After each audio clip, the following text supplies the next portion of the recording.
Quick update. I didn't go to the races in Vegas. That was this weekend. Shout out my boy, one of my friends, Edgar, or Sanchez, Mr. Sanchez. He offered me his place to stay at while I raced. He's still in the military, but yeah, I was gonna go race for 3 days. Friday practice, 2 days race, and he's like, hey bro, you can just stay at my house. And I was like, oh bro, like super cool, like thank you. Long story short, I woke up Wednesday feeling like sick, and I was like, no way. I tried to fight it off. Thursday I had a headache. I couldn't do it. There's no way I could practice and race, especially like the 16 laps. So I contacted the race organizations, CRA, contacted them and said, hey, I'm not gonna be able to make it. Can you give me race credit for another race? And I also canceled my track day.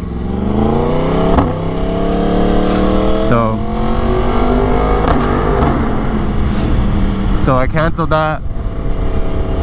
It's currently Saturday, and I think I'm almost done being sick. I think I should be okay for Monday, but it's a bummer because I planned out everything for this race. I bought tires, I set aside money. I had everything planned. I was super hyped to go, and then I got sick, but everything happens for a reason, you know. Maybe it's a sign that I wasn't supposed to go there, and it prevented me from something happening. So it is what it is. There's always going to be another race. There's always going to be another track day. It's not going anywhere. So excuse me for my sniffling or whatever, but yeah, I'm not going there. Next weekend though, I am going to the track. I have a track day planned out. So next weekend I'll be going to the track. So I'll get some footage for you guys there. And I'm testing the new setup right now. I switched out one of my microphones for like a purple panda. It's right by my mouth, so I'm kind of testing how it sounds. But yeah, super bummed out, man, that I couldn't go to Vegas. I was so ready to race, and I had the bike prepped. I got the rear sets. I went to attack. But it's life.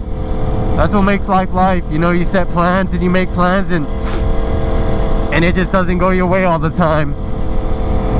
It is what it is. Thanks for stopping.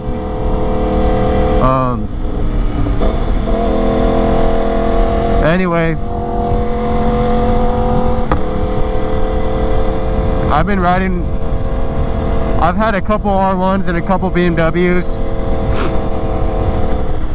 and I just wanted to go over if the R1's the right bike for you. It takes a lot of self-control to ride this, and at a younger age I didn't have that self-control. But as I got older, I kind of matured. I'm not gonna say I did mature, and I know where to open this thing up and where not to, and the safest place to open it up is on the track. Now at the end of the day, it's your money. You could do what you want. If you want to buy an R1 and you have little to no experience, because you just want to have an R1, that's your only bike, you just want to like take pics at the cafe and whatever, then go ahead, yeah. If you want to learn as a rider to get down and really ride the bike, then start off on something smaller. It's your money at the end of the day. But the R1, like I've ridden BMWs, I've ridden ZX10s, I've ridden Ducatis, I've ridden a bunch of bikes, and there's nothing like the R1 for me personally. Like the sound is just like, that sound is just so obnoxious, like. But it takes a lot of self-control, and then you have that that other option where it's like, do I buy used or I buy new? Obviously you gotta find a good buyer. Where are they located, the neighborhood, the etiquette of the person, how the person presents himself when you go to look at the bike, and go from there. Now if you want to go to the dealer and drop $17,000-$20,000 and then pay a bunch of taxes and have a loan, and you know, then go ahead, but I'd rather just try to look for a deal through a used buyer.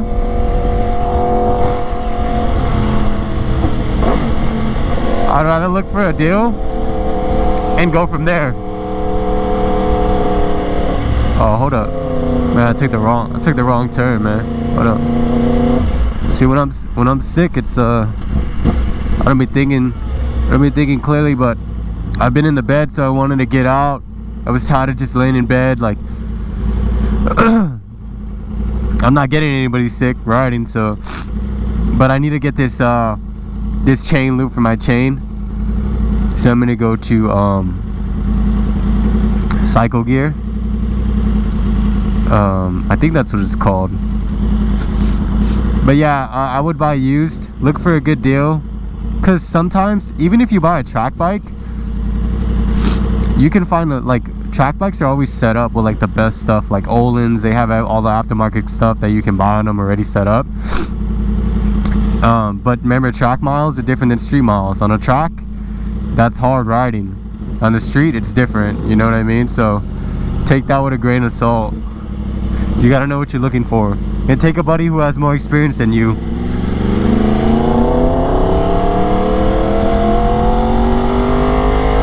That thing is so loud.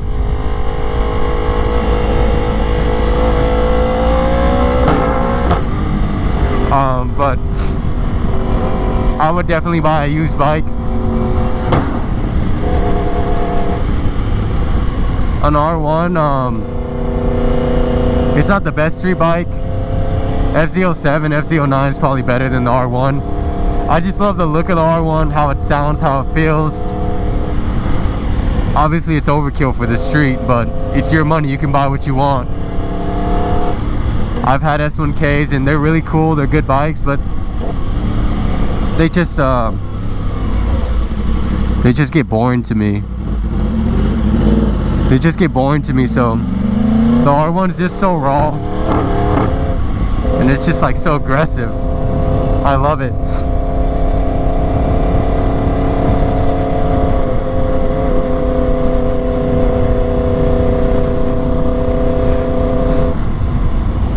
I've been riding R1s for I don't know, 4 or 5 years now. I had a 2016, then a 2017, 2018, 2019, now we're at 2024. If you're thinking about upgrading between a 2019 and 2020, the 2020 has the electronic throttle, and the other one has like the drive-by wire. That's the biggest difference, but it's worth it because you feel it on this throttle. The throttle feels so good on the newer bikes, but besides that, they're like the same bike. But yeah, if you're deciding between a 2019 and a 2020, go for the 2020, just for the throttle alone. The throttle's way better, and it's electronic now, so it's a better feeling. But yeah, I'm super bummed out that I kind of let you guys down. I know people were like anticipating the race, and a lot of people were telling me like, hey dude, good luck, and you know, they're showing a lot of support. And a huge shout out to my homie Sanchez for offering me his house and a place to stay for the 3 days while I raced. I'm just super bummed out, man. I wanted to get that footage for you guys and show you like how a race event goes at an expert level, and it's all right. There's another race, and I'll save my race credits and get at the next race. But yeah, my bad, man. I didn't expect to get sick, but come on, dude, what are you doing? It is what it is. But I have that track day coming up, so hopefully you guys enjoy that footage. I'm gonna try to do if this microphone's working the way it needs to work, then I'll do the commentary with my homie while I'm following him. It's another guy. They're both in the expert class. One's on R6 and one's on R1. So if the mic sounds good here, I'll do commentary and try to give you guys like where I'm braking, where I'm putting on gas, and I'm trying to get comfortable with this helmet setup and riding, because I'm strictly just a rider. I strictly like track ride and I race, and having a camera to me just feels weird, man. Like I don't do the moto vlogging for like likes, and like I know a lot of moto vloggers throw this camera on to get like footage on the streets and stuff, but like when you're throwing on a camera and you're racing or you're on the track and you're moving, that camera, man, the wind and just moving around, like it's more likely to fall off because you're changing your head, you're changing your body position, you're doing sharp turns, so forth and so forth. So yeah, I mean, it's a greater risk to fall off, you know what I mean? So but everybody rides bikes for different reasons, so there's no hate to anybody, you know what I mean? So it's your bike, it's your money, it's your camera, do what you want, who cares? But when I get on the track, I'll try to give you guys a breakdown of what I'm doing, what I'm thinking, instead of just like riding. But it's super hard when you have a microphone in your face and you have to ride and then talk. Like it's a different feeling that I just got to get used to.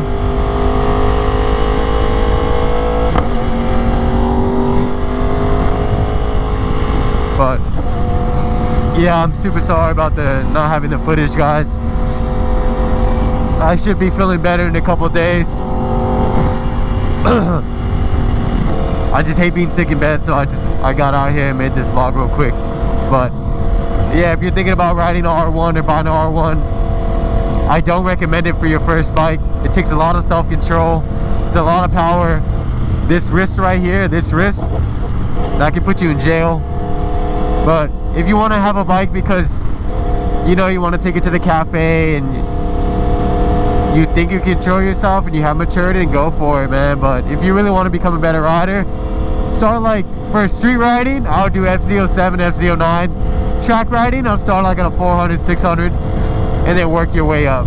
There's no rush. These bikes ain't going nowhere. The track's not going nowhere. Just don't get caught up in that social status of like, I gotta have what he has. Who cares? Ride what you got. Love what you got.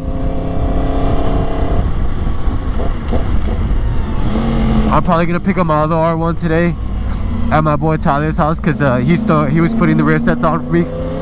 Sorry, he was putting the rear sets on for Vegas. But now that I'm not going to Vegas, like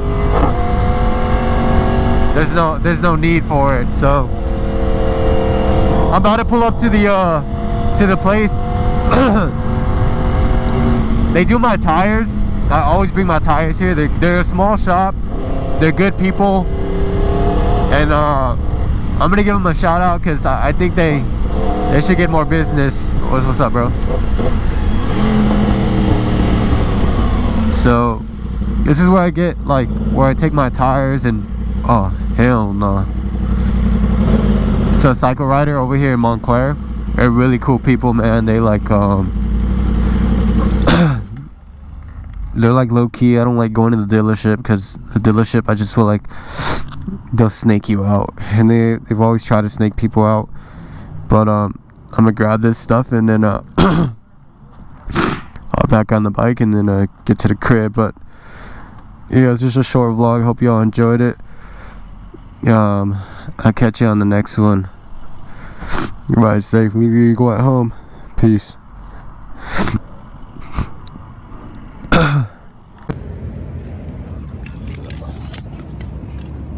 what I was talking about.